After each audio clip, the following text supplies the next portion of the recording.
নমস্কার। পবনপুত্র হনুমান কি জয়। একদিন মা সীতাকে সিঁদুর লাগাতে দেখে অঞ্জনী পুত্রের মনে প্রশ্ন জাগে যে মা সীতা প্রতিদিন এটি কেন লাগান। জানকীর কাছ থেকে হনুমান উত্তর পান যে সিঁদুর লাগালে রামের আয়ু বৃদ্ধি পাবে। তখন হনুমানও নিজের শরীরে সিঁদুর লাগিয়ে নেন।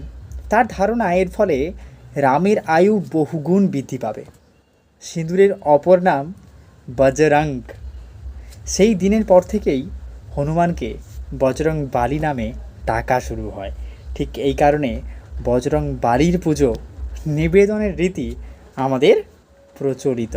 যে এমন একজন ভক্ত যে কিন্তু ভগবানের মনে যেমন জায়গা করে নিতে পেরেছিল, ঠিক তেমনই তার বুকেতেও স্বয়ং